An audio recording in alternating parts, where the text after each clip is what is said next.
me to be more loving, more kind, more like Jesus, less judgmental, less harsh, less demanding. And if you cannot be this or do not experience this, perhaps you have not tasted grace. Perhaps you have missed love. Rick Warren says, when you've experienced grace and you feel like you've been forgiven, you're a lot more forgiving of other people. You're a lot more gracious to others. And Wayne Dyer says, when you are spiritually connected, you are not looking for occasions to be offended, and you are not judging and labeling others. You are in a state of grace in which you know you are connected to God and thus free from the effects of anyone or anything external to yourself.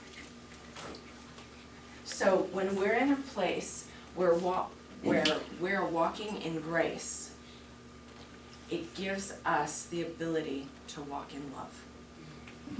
When we've experienced grace and we've experienced forgiveness and we've experienced love, and you know what? I use this as a little bit of a scale for myself.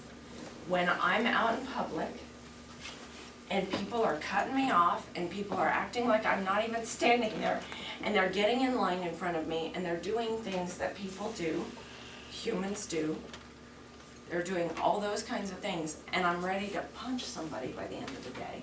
Legitimately, you know, and sometimes I will say, I'll be like, we had an experience not very long ago where I was holding the door open, and it's a dude walking out, which that in and of itself is very kind of me, just to say. And I'm holding the door open and he just walks out. Nothing. And I was like, you're welcome. I went inside.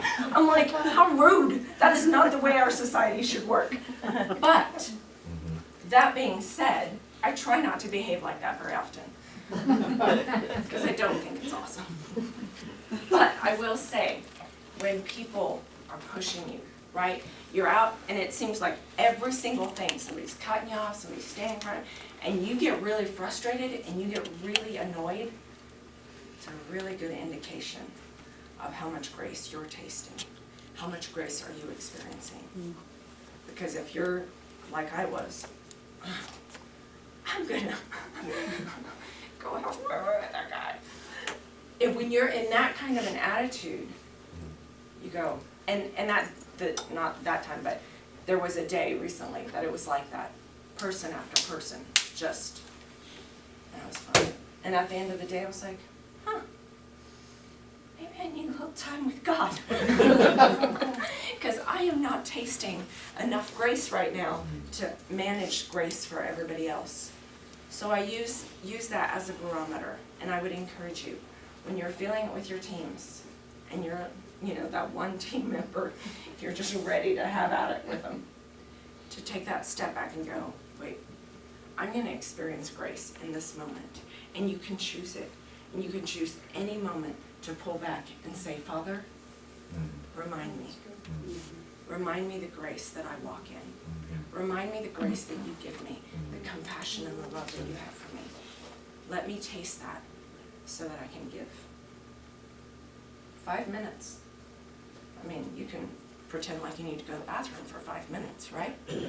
So, as a leader, I always tell our leaders, I know you can't go off by yourself, but you do get to actually sit in the stall by yourself, right? We do have a team rule that there has to be 2 of you, but even as a leader, you take your person into the bathroom with you. Hang on right there, I'll be right here. 5 minutes in the stall to take care of this, so you can take care of your team. Amen. Take the time you need to take care of your teams. We are here on a mission to love. And I tell people, there are people here in the office who are Careful. I'm trying,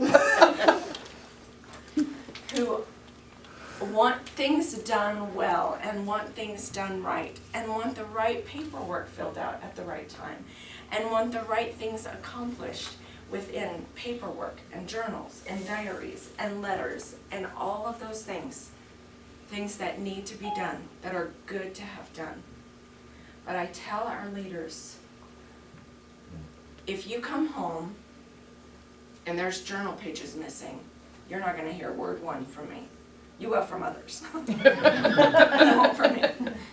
If you come home and I hear about team members who are like, it was a really bad experience, I don't ever want to go on a mission trip again, my leader this or my leader that, you will hear from me. And not in the sense of, you suck, you're never leading for us again, not like that. But you will hear from me in that I'll be like, what's going on in your life? What's going on in your heart? Are you not experiencing grace? Because if you're not experiencing enough grace right now to give grace to our teams, because we're about love, I'm not okay with you leading teams. We have to be aware. And if we go through difficult times in our lives where we're just not in a position or a place, I want us to say, I need to step back right now. Because if I lead a team right now, I'll probably bite somebody's head off. I want us to be at that place where we know that. And we go, I can't do this. I'm sorry, but if I lead that team, people are going to suffer. Because my goal and my hope for all of us, and for in motion leaders, the most basic thing is that you love your team members. And if we miss that, we've missed everything. That's right. When team members come home and say, I don't want to go on another mission trip, ever, with anyone, that hurts. And I'm not even a huge proponent of missions.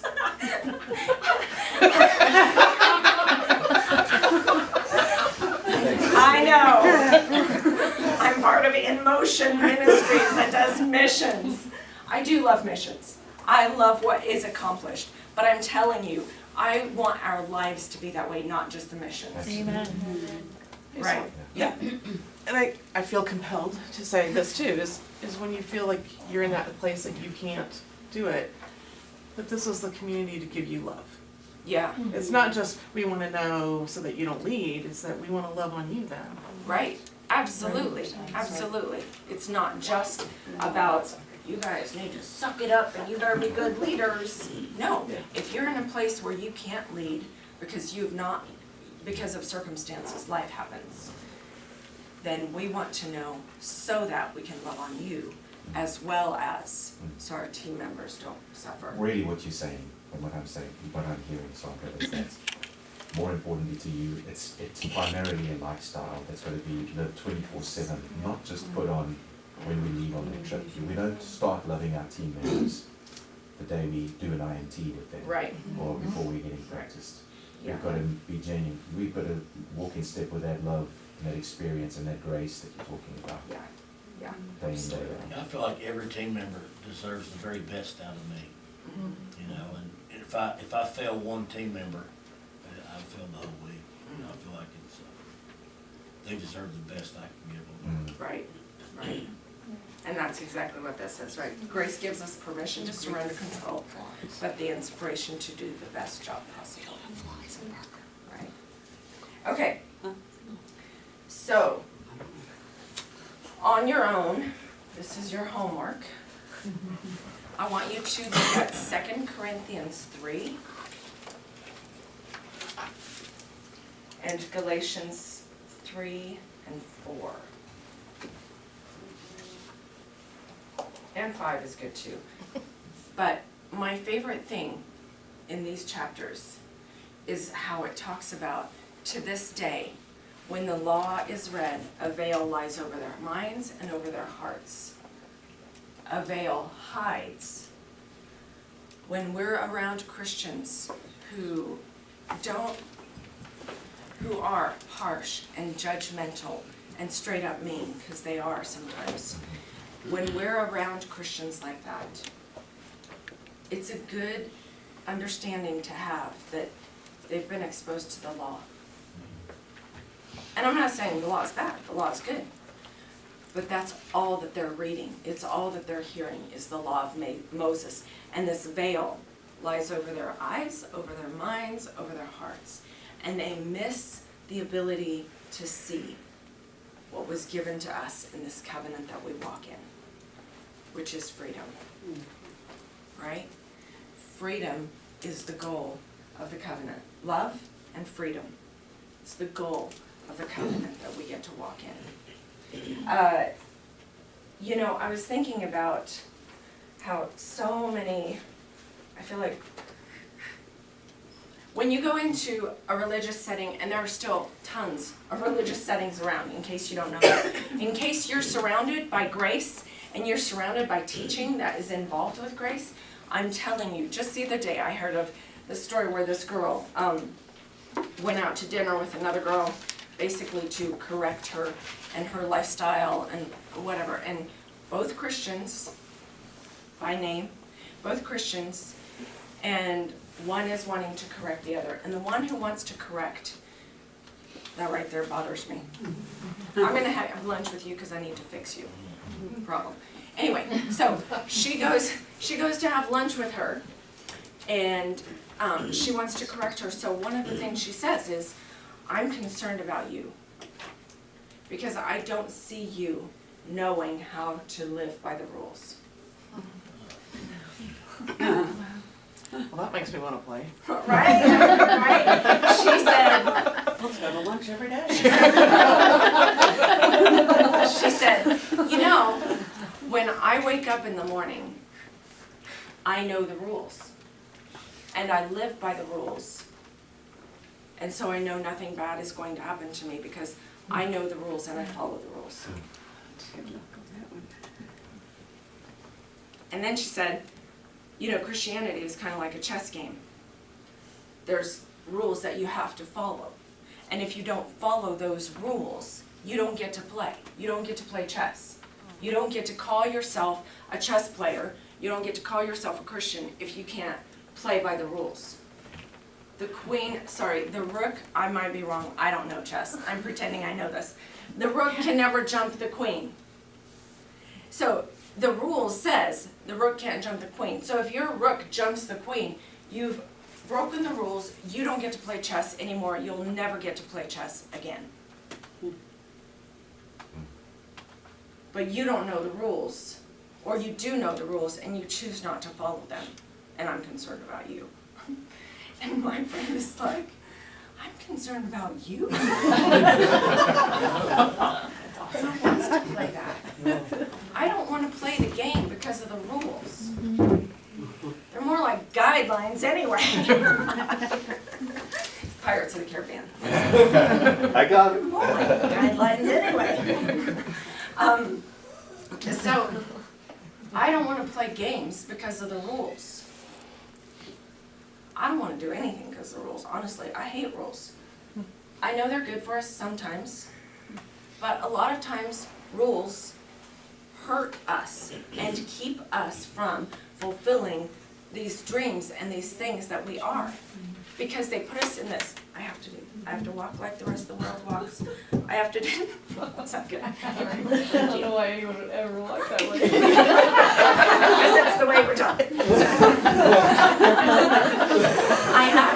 I have to follow exactly what everybody else is doing.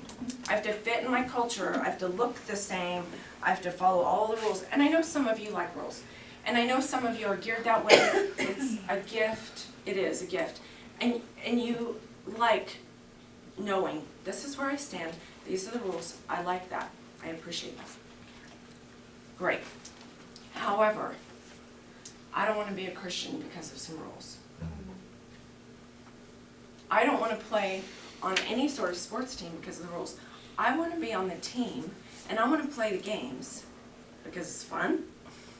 Which, if you know me at all, that's the first thing. If it's going to be fun, okay, I'll think about coming. If it's going to be not fun, I don't want to be there. So it's going to be fun. I'm going to have teammates. There's going to be camaraderie. I'm gonna have a coach. I'm gonna get taught. Those are reasons to play. So when I play in Christianity, what I love is I have teammates, I have a coach, we can have fun, we can do this together. Not because these liberals don't do anything wrong. Turn me into a robot as well. No. So I'm telling you that to tell you there are tons of people around who think that way. I know how to play by the rules. I'll do the right thing, follow all the rules, so that nothing bad happens, so that God loves me, so I can be accepted.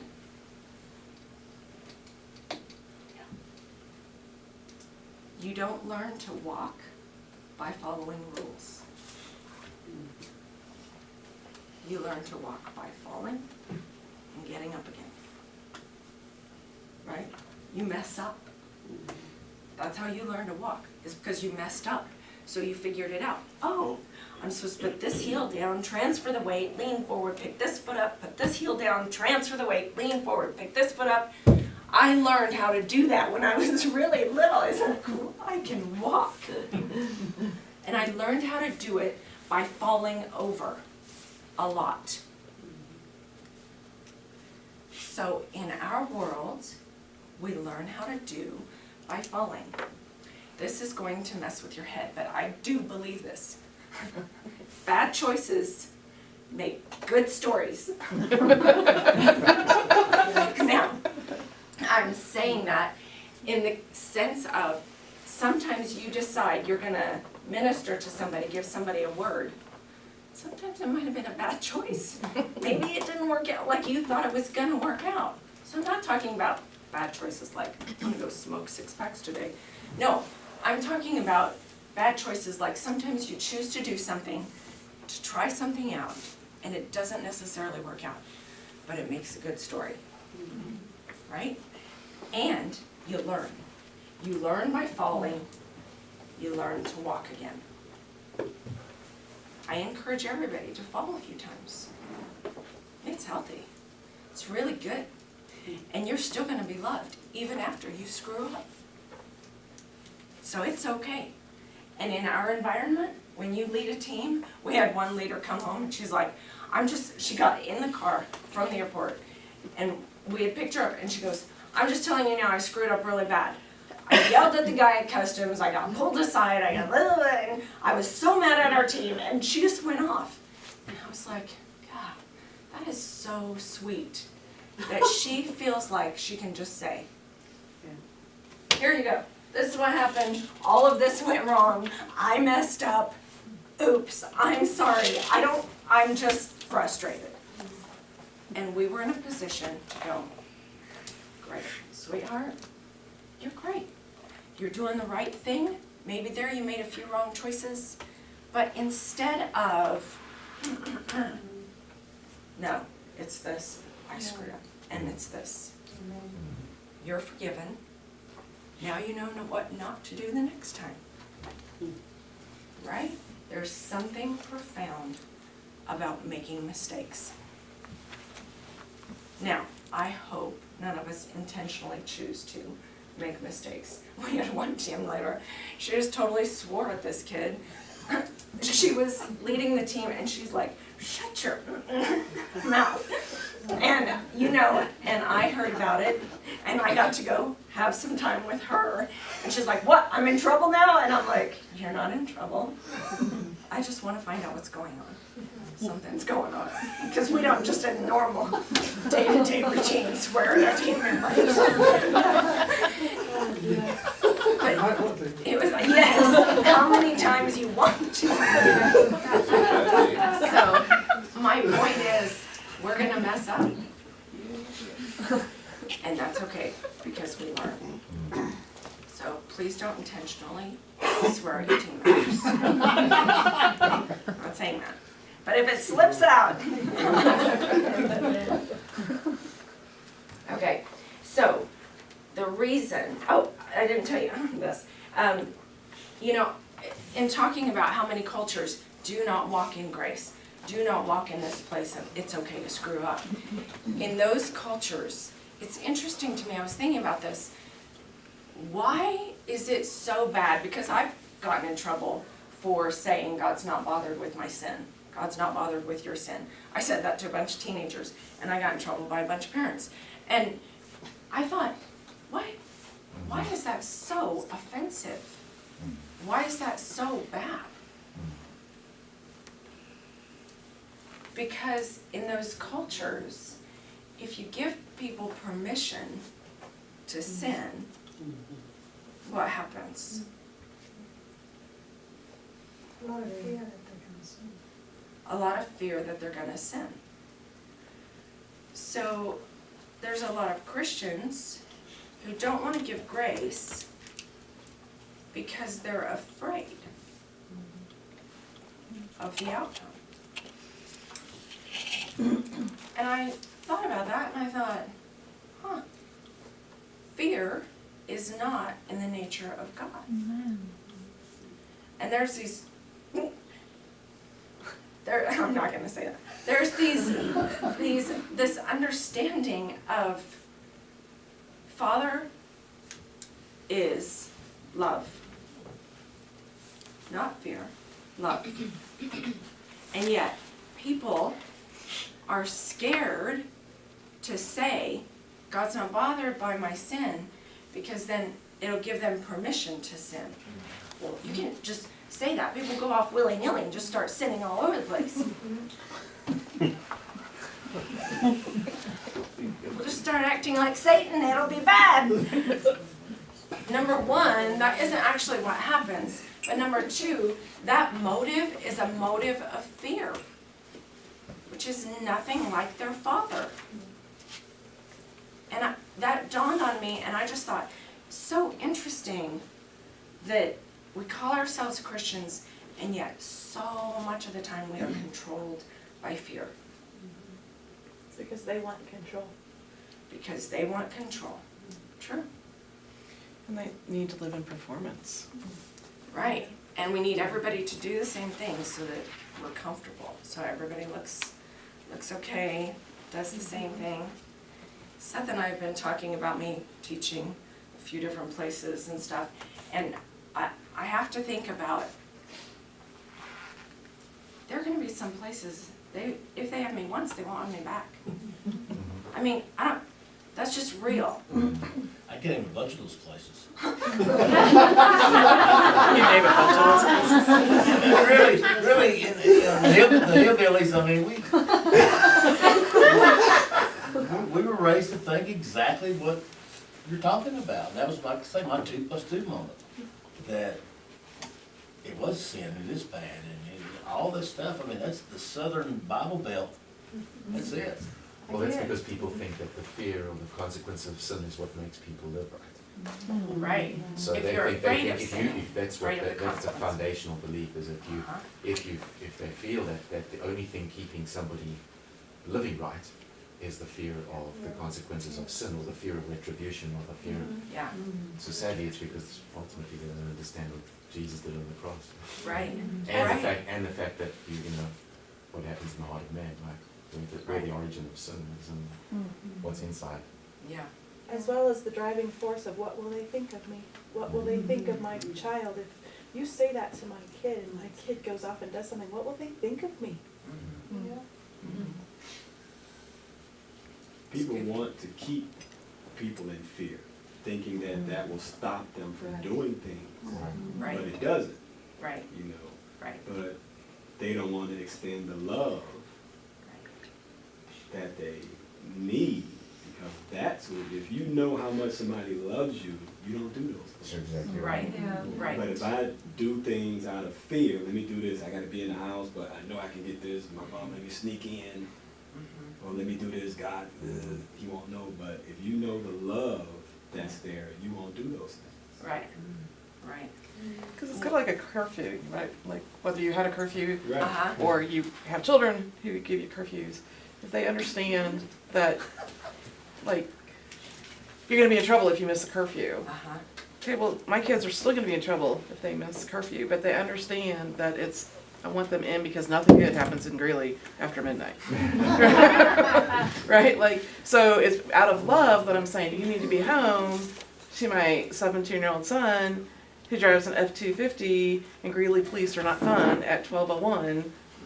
You know, and he understands that it's a place of love. I'm saying you need to be home. Not because, you know, I'm gonna whoop you at 12:02 because I couldn't do that anyway.